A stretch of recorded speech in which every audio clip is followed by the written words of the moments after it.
بڑے بڑے لوگوں نے تکبر کیا، فرعون نے بھی تکبر کیا اور کہنے لگا کہ میں تو رب ہوں۔ پھر رب کریم نے اسے سمندر کی، دریا کی لہروں کے حوالے کیا۔ کل تک جو لوگ اس کے اشاروں پہ چلتے تھے نا، جب وہ غوطے کھا رہا تھا نا دریا کے اندر، تو پھر روتا تھا کہ کوئی مجھے بچا لے، کوئی مجھے بچا لے۔ اس نے غوطے کھائے اور کہنے لگا کہ میں حضرت موسیٰ اور ہارون کے رب پر ایمان لاتا ہوں، پر اب تو سارا کچھ دیکھ داکھ کے مان رہا تھا نا، تو اس کا ایمان بھی قبول نہ ہوا۔ پھر پھینک دیا گیا سمندر سے باہر۔ آج تک نشان عبرت بنے ہوئے ہیں یہ لوگ۔ نمرود بھی کہتا تھا کہ معاذ اللہ میں خدا ہوں، اور جب حضرت سیدنا ابراہیم خلیل اللہ علیہ السلام نے فرمایا نا کہ آسمان تو رب تو وہ ہے جو آسمانوں کا رب ہے، رب تو وہ ہے۔ اللہ تبارک و تعالیٰ نا اس متکبر آدمی کو آزماتا ہے، اسے تھوڑا سا موقع اور دیتا ہے، تو یہ سمجھتا ہے میرا روب چل رہا ہے۔ اللہ اسے آزماتا ہے، یہ سمجھتا ہے کہ دیکھا میرا جو ہے وہ میرا عصا، میرا ڈنڈا صحیح کام کر رہا ہے، حالانکہ اللہ تو موقع دے رہا ہے۔ اور جب پھر وہ کھینچتا ہے، پھر حضور علیہ السلام فرماتے ہیں تمہارے رب سے سخت کسی کی پکڑ ہوتی نہیں۔ یہ سمجھتا ہے کہ دیکھا نا میں جیسے کہہ رہا ہوں ویسے نظام چل رہا۔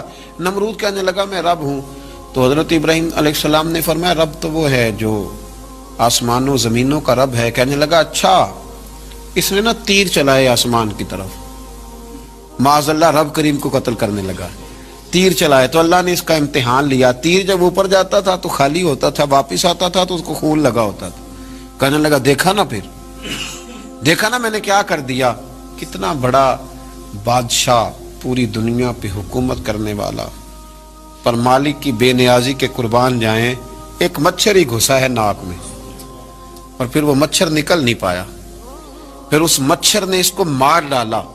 تکبر والے لوگ جب تکبر کر رہے ہوتے ہیں، جب بول رہے ہوتے ہیں تو کہہ رہے ہوتے ہیں تو مجھے جانتا نہیں، تجھے میرا پتہ نہیں، وہ تو کس سے بات کر رہا ہے، تجھے خبر ہے تو کس کے ساتھ گفتگو کر رہا ہے۔ اور بھائی بڑے بڑے اونچے بولنے والے، پھر اس طرح ان کی آوازیں بند ہوئی کہ کوئی ان کی سننے والا نہ ملا۔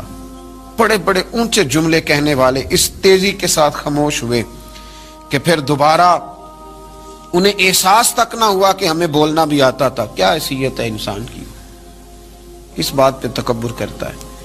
میرے شیخ کامل رحمۃ اللہ علیہ، میرے اصحاب رحمۃ اللہ علیہ فرمایا کرتے تھے انسان تجھے صرف 2 وقت روٹی نہ کھانے کو دی جائے تو اپنی ٹانگوں پہ چل نہیں سکتا، اور 10 راتوں کی بات نہیں، 1 رات نہ تجھے سونے دیا جائے، صرف 1 رات، تو اگلے دن تو اپنی ٹانگوں پہ کھڑا نہیں ہو سکتا۔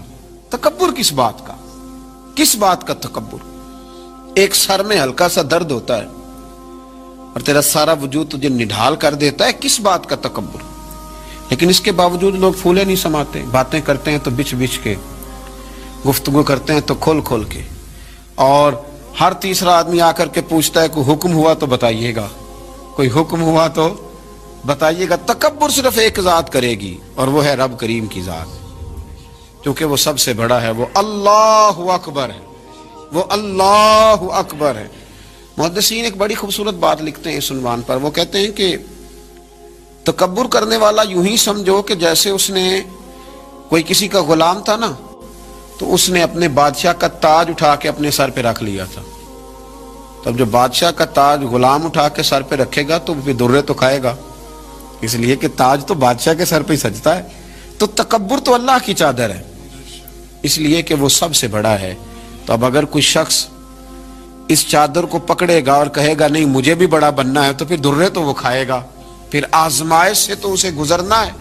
کبھی بھی اپنے آپ کو بڑا نہ جانے، اور ویسے بھی انسان باتوں سے تھوڑی بڑا ہوتا ہے، بڑا تو اپنے اخلاق سے ہوتا ہے۔